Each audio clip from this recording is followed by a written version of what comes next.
Hello दोस्तों, video में आपका स्वागत है। मैं हूं राकेश कुमार और आप देख रहे हैं GIS NCERT। दोस्तों, आज हम हल करने वाले हैं कक्षा 7 के गणित विषय की प्रश्नावली 14.3 को। तो दोस्तों, चलिए वीडियो को शुरू करते हैं।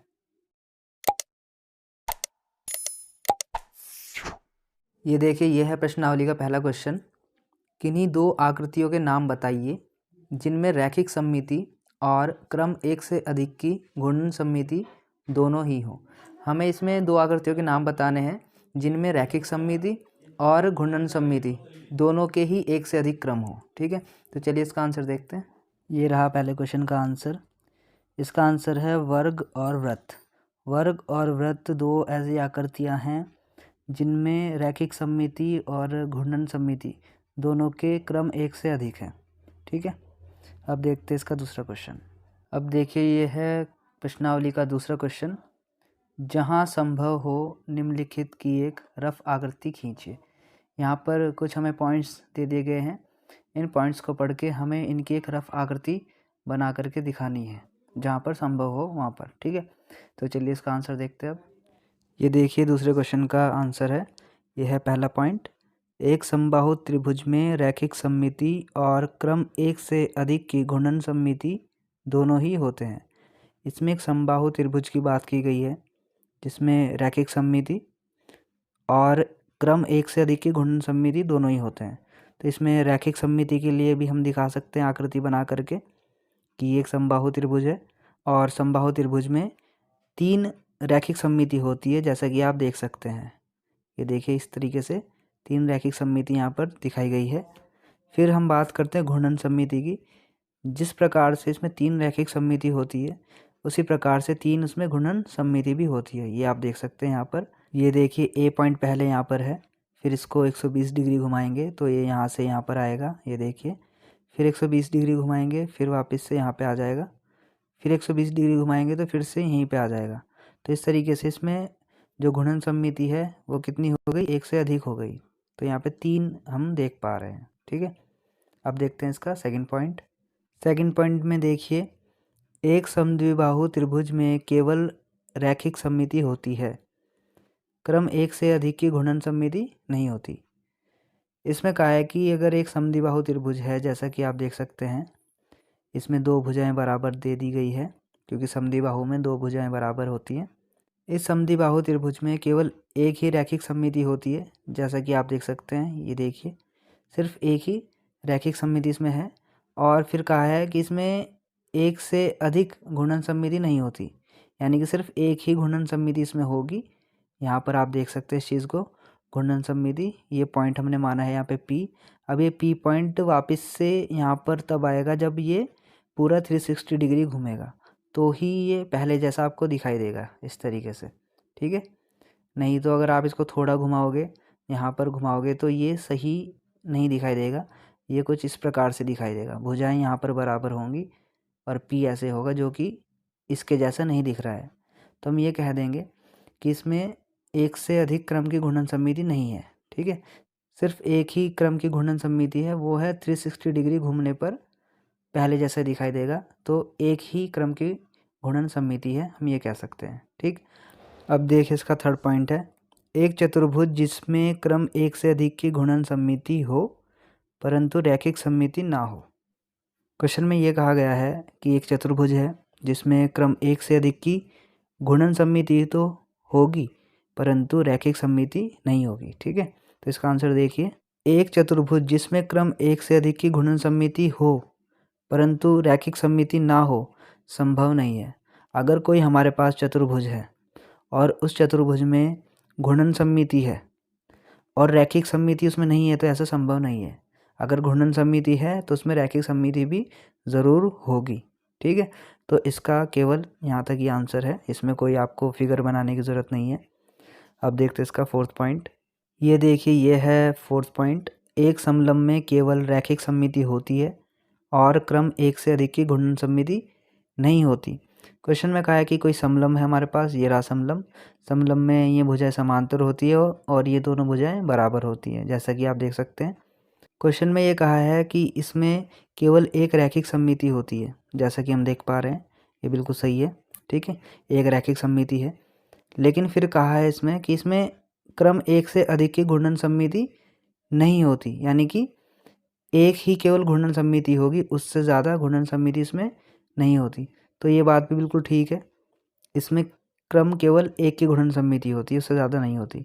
मान लो यहाँ पे आपने कोई पॉइंट माना है R, तो ये सेम ऐसा तभी दिख पाएगा जब ये पूरा कितना घूमेगा 360 डिग्री।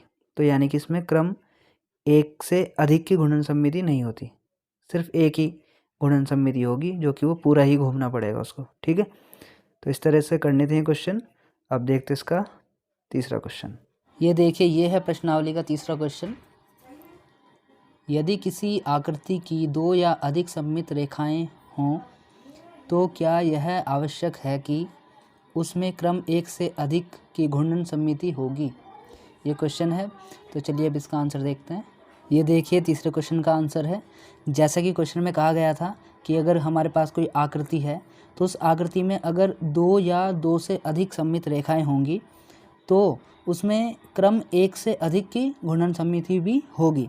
तो ये क्वेश्चन पूछा गया, तो इसका आंसर है हाँ, क्योंकि केंद्र से जाने वाली प्रत्येक रेखा एक सममित रेखा होती है और केंद्र से इसकी घूर्णन सममिति संभव है। यानी कि जिस आकृति में दो या अधिक सममित रेखाएं होंगी तो उस आकृति में क्रम एक से अधिक की घूर्णन सममिति भी होगी। ठीक है, इसे एक एग्जाम्पल से समझते हैं कि इस एग्जाम्पल को ले लेते हैं। ये क्वेश्चन ही है एक। इसमें आप त्रिभुज देख रहे हैं, ये एक समबाहु त्रिभुज है। इसमें आप देख सकते हैं कि इसमें दो या दो से अधिक सममित रेखाएं हैं इसके अंदर, है ना, ये देखो। अब अगर किसी आकृति में दो या अधिक सममित रेखाएं होंगी तो उसमें एक क्रम एक से अधिक की घूर्णन सममिति भी होगी। तो देखो यहाँ पर कितनी घूर्णन सममिति है, एक से ज़्यादा है। देखो 1 2 3 घूर्णन सममिति भी हो गई ना, क्रम एक से अधिक। तो बस ये क्वेश्चन पूछा था कि अगर किसी आकृति में दो या उससे अधिक सममित रेखाएं होंगी तो उसमें क्रम एक से ज़्यादा घूर्णन सममिति होगी। ठीक है, तो ये पूछा है, इस क्वेश्चन का आंसर है। अब देखते हैं अगला क्वेश्चन। ये देखिए, ये है प्रश्नावली का चौथा क्वेश्चन। रिक्त स्थानों को भरिए। यहाँ पर एक टेबल दे दी गई है, हमें इस टेबल को हमें भरना है। इसमें हमें आकार दिया है, आकार है, फिर है आकार यहाँ पर वर्ग, आयत, समचतुर्भुज, समबाहु त्रिभुज, समषट्भुज, वृत्त, अर्धवृत्त, ये आकार दे दिए गए हैं। यानी कि हम इनको आकृतियाँ भी बोल सकते हैं, इस टाइप की आकृति दे दी गई है। और इनमें पूछा है कि घूर्णन का केंद्र कहाँ पर है, घूर्णन सममिति का क्रम क्या है, घूर्णन का कोण कितना है। ठीक है, तो चलिए अब इसका आंसर भी देखते हैं। ये देखिए, फोर्थ क्वेश्चन का आंसर है, ये है आकार। पहला आकार है इसमें वर्ग, और हमें बताना है कि इसमें जो घूर्णन का जो केंद्र है वो कहाँ पर होता है, किसी वर्ग के अंदर। तो आंसर है इसका विकर्णों का प्रतिच्छेद बिंदु। अगर हमारे पास कोई वर्ग है और हम उसके विकर्णों को अगर देखें, जहाँ पर विकर्ण ये कट करेंगे, सेंटर में ये कट करेंगे बिल्कुल, तो यह क्या होगा, घूर्णन केंद्र होगा इस आकृति का। ठीक है, यहाँ से चीज़ हमें घूमती नज़र आएगी, यहाँ से ये सेंटर होगा उसका, तो इसको हम बोलेंगे घूर्णन का केंद्र। तो वर्ग का जो घूर्णन का केंद्र है वो क्या है, विकर्णों का प्रतिच्छेद बिंदु। फिर पूछा है कि घूर्णन सममिति का क्रम कितना होगा इसमें, मतलब जब वह वर्ग घूमेगा तो कितना क्रम होगा घूमने का। तो इसमें है इसका आंसर 4 क्रम में वो घूमेगा, 4 बार घूमेगा वो। ठीक है, 1 2 3 4 इस तरीके से करके। और जो घूर्णन का जो कोण होगा वो कितना होगा, वो होगा 90 डिग्री। ठीक, ऐसे ही आयत के बारे में पूछा है, तो आयत का भी जो घूर्णन का केंद्र होता है वो होता है विकर्णों का प्रतिच्छेद बिंदु। और इसमें जो घूर्णन सममिति होती है उसका क्रम होता है 2, सिर्फ 2 ही घूर्णन सममिति है, एक बार घूमेगा और एक बार और घूमेगा, 2 बार घूमेगा बस। फिर इसमें जो घूर्णन का जो कोण है वो इसमें होता है 180 डिग्री।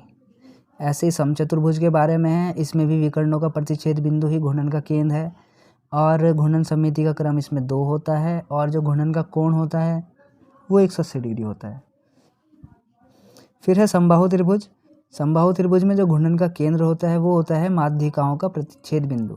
हमारे पास कोई समबाहु त्रिभुज है, उसकी आप माध्यिका ऐसे खींचो तो इनका जो प्रतिच्छेद बिंदु होगा वह इसका घूर्णन का केंद्र होगा, और जिसमें घूर्णन सममिति क्रम होगा वो 3 होगा। जैसे कि हमने इससे पहले एक एग्जाम्पल किया ना पिछले क्वेश्चन में, वो इस टाइप का एग्जाम्पल है। उसमें देखो आप, घूर्णन सममिति का जो क्रम है वो 3 है। ठीक है, और जो घूर्णन का कोण जो होता है इसमें वो होता है 120 डिग्री। फिर है समषट्भुज। समषट्भुज का मतलब होता है 6 भुजा वाली आकृति है, जो कि सारी साइड उसकी समान होती है। तो इसमें जो विकर्णों का प्रतिच्छेद बिंदु वही इसमें घूर्णन का केंद्र होगा, और इसमें जो घूर्णन सममिति का क्रम होता है वो 6 होता है। सम षटभुज है तो 6 भुजा वाला, तो 6 घूर्णन सममिति का इसमें क्रम होगा, और जो इसमें जो कोण वो घूमेगा, घूर्णन का जो कोण होगा वो 60 डिग्री होगा। ठीक है। फिर है वृत्त। वृत्त का जो घूर्णन केंद्र है वो उसका केंद्र ही होता है, क्योंकि वृत्त तो आपको पता ही ऐसे होता है, तो इसमें जो घूर्णन केंद्र है वो केंद्र ही होगा, इसका सेंटर्स में ही होगा। ठीक है। फिर इसमें हम बात करते हैं घूर्णन सममिति का क्रम क्या है। तो वृत्त को तो आप कैसे भी घुमा दो, हर जगह से वो ऐसा ही लगेगा, तो इसलिए अनंत यहाँ पे लिखा गया है कि घूर्णन सममिति का जिसका क्रम है अनंत है, कितना भी घुमाओ आप इसको, हर जगह से वो ऐसे के ऐसे ही लगना है। फिर इसका जो घूर्णन का कोण है वो है प्रत्येक बिंदु पर, क्योंकि वृत्त में तो आप कितना भी घुमाओ, किस हर एक बिंदु पे उसका घूर्णन का कोण है। ठीक है, प्रत्येक बिंदु पे लिखा है, इसलिए कोई भी डिग्री में यहाँ पे कोण नहीं बताया गया है। फिर बात करते हैं अर्धवृत्त की। अर्धवृत्त का जो घूर्णन का जो केंद्र होता है वो होता है व्यास का मध्य बिंदु, क्योंकि आप जानते हैं अर्धवृत्त कुछ इस प्रकार का होता है, और इसका जो घूर्णन का केंद्र है वो इसका सेंटर होगा। ये व्यास जो होती है ना, ये लाइन, इसका मध्य बिंदु, ये घूर्णन का केंद्र होता है इसमें। और इसमें जो घूर्णन सममिति का क्रम होता है वो सिर्फ 1 होता है, और घूर्णन का जो कोण होता है वो 360 डिग्री होता है। ठीक है, तो इस प्रकार से आपको ये टेबल भर लेनी है। बाकी अब देखते हैं इसका अगला क्वेश्चन। ये देखिए, ये है प्रश्नावली का 5वां क्वेश्चन। ऐसे चतुर्भुजों के नाम बताइए जिनमें रैखिक सममिति और क्रम 1 से अधिक की घूर्णन सममिति दोनों ही हों। तो चलिए इसका आंसर देखते हैं। ये देखिए 5वें क्वेश्चन का आंसर है। इसमें पूछा गया था कि हमें ऐसे चतुर्भुजों के नाम बताने हैं जिनमें रैखिक सममिति भी हो और क्रम 1 से अधिक की घूर्णन सममिति भी हो, ये दोनों चीज़ें ही हो उसके अंदर। तो ऐसा जो चतुर्भुज है वो वर्ग है। वर्ग में रैखिक सममिति भी है और क्रम 1 से अधिक की घूर्णन सममिति भी है, ये दोनों ही चीज़ें हैं। तो आप देख सकते हैं रैखिक सममिति अगर आप देखेंगे, ये आप देख सकते हैं यहाँ पर 1 2 3 4 रैखिक सममिति हैं, और घूर्णन सममिति भी 1 से अधिक है। जैसे कि आप मान सकते हैं कि कोई पॉइंट हमने यहाँ पे S माना है, इसको आप घुमाओगे 90 डिग्री पर, तो ये S यहाँ से यहाँ पर आ जाएगा, ये देखिए। फिर घुमाओगे, फिर ये यहाँ पे आ जाएगा ऐसे, फिर और घुमाओगे 90 डिग्री पर, ये ऐसे आ जाएगा, फिर और घुमाओगे, फिर वापस से अपनी जगह पे आ जाएगा। तो हम कह सकते हैं कि इसमें क्रम 1 से अधिक की घूर्णन सममिति है, यानी कि 1 से ज़्यादा इसमें घूर्णन सममिति है। ठीक है, अब देखते हैं इसका छठा क्वेश्चन। ये देखिए, ये है छठा क्वेश्चन। किसी आकृति को उसके केंद्र के परिध 60 डिग्री के कोण पर घुमाने पर वह उसकी प्रारंभिक स्थिति जैसी ही दिखाई देती है। इस आकृति के लिए ऐसे कौन से अन्य कोणों के लिए भी हो सकता है? तो ये है क्वेश्चन। अब इसका आंसर देखते हैं। ये देखिए छठे क्वेश्चन का आंसर है।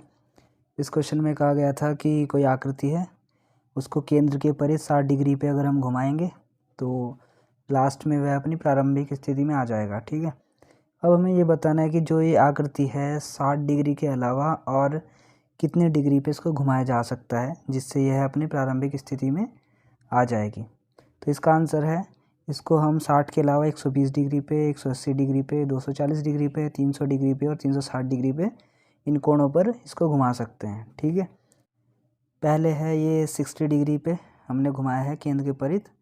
यहाँ पर आप देख सकते हैं P पॉइंट यहाँ पर है। 60 डिग्री घुमाने पर ये यहाँ पर आएगा, जैसा कि यहाँ पे देख सकते हैं।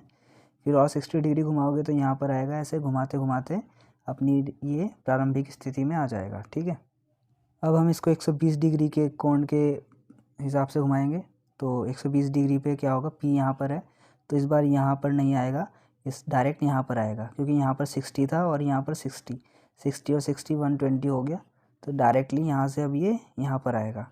फिर अब यहाँ से डायरेक्ट यहाँ पर जाएगा, फिर यहाँ से वापस से प्रारंभिक स्थिति में अपनी आ जाएगा। ठीक है, इस प्रकार से। फिर हम देखेंगे 180 डिग्री के लिए। 180 डिग्री में सीधा डायरेक्टली यहाँ से यहाँ पे आएगा सीधा। ठीक है, फिर यहाँ से फिर सीधा यहाँ पर जाएगा, प्रारंभिक स्थिति में आ जाएगा। ऐसे ही फिर 360 डिग्री के लिए, 360 डिग्री मतलब पूरा ही एक बारी में घूम करके अपनी प्रारंभिक स्थिति में फिर से आ जाएगा। तो इस प्रकार से इसमें क्वेश्चन पूछा गया था कि कोई आकृति को 60 डिग्री के अलावा और कितनी डिग्री पे हम घुमाएं ताकि वह अपनी प्रारंभिक स्थिति में आ जाए। ठीक है, तो इस तरीके से क्वेश्चन करना था। अब देखते इसका आखिरी क्वेश्चन। ये देखिए, ये है प्रश्नावली का 7वां क्वेश्चन और ये इस प्रश्नावली का आखिरी क्वेश्चन भी है। क्या हमें कोई ऐसी क्रम 1 से अधिक की घूर्णन सममिति प्राप्त हो सकती है जिसके घूर्णन के कोण निम्नलिखित हो? फर्स्ट पॉइंट है 45 डिग्री, सेकंड पॉइंट है 17 डिग्री। तो चलिए इसका आंसर देखते हैं। ये देखिए सातवें क्वेश्चन का आंसर है। क्वेश्चन में हमसे पूछा है कि क्या हमें कोई क्रम 1 से अधिक की घूर्णन सममिति प्राप्त हो सकती है अगर जो उसका घूर्णन का जो कोण है, जिस डिग्री पे उसको घुमाया जा रहा है, वो 45 डिग्री है और एक है 17 डिग्री। तो ये पता करना बहुत आसान है। अगर आपको चेक करना है कि 45 डिग्री पे वो 1 से अधिक घूर्णन सममिति बनेगी या नहीं बनेगी, तो आपको क्या करना है, 360 डिग्री को 45 से भाग करके देखना है। अगर भाग हो जाएगा तो 1 से अधिक क्रम की घूर्णन सममिति उसमें होगी, और अगर भाग नहीं होगा तो 1 से अधिक क्रम की घूर्णन सममिति उसमें नहीं होगी। ठीक है, तो आंसर में यही दिया गया है, यदि घूर्णन का कोण 45 डिग्री हो तो घूर्णन सममिति संभव है, क्योंकि 360 डिग्री को कोण 45 से विभाज्य हम कर सकते हैं, भाग कर सकते हैं। सेकंड पॉइंट है, यदि घूर्णन का कोण 17 डिग्री हो तो घूर्णन सममिति संभव नहीं है, क्योंकि 360 डिग्री को 17 डिग्री से हम पूर्णतः विभाज्य हम नहीं कर सकते हैं। ठीक है, तो इस प्रकार से ये प्रश्नावली आपकी हो गई है कंप्लीट। दोस्तों, अगर आपको ये वीडियो पसंद आई है तो वीडियो को लाइक कर देना, शेयर करना अपने दोस्तों में, कमेंट करके बताना कैसी लगी है। और अगर आप इस चैनल पर नए हो तो चैनल को सब्सक्राइब करना मत भूलना, क्योंकि मैं आगे और भी आपके लिए ऐसी ही एजुकेशनल वीडियो लेकर के आता रहूँगा।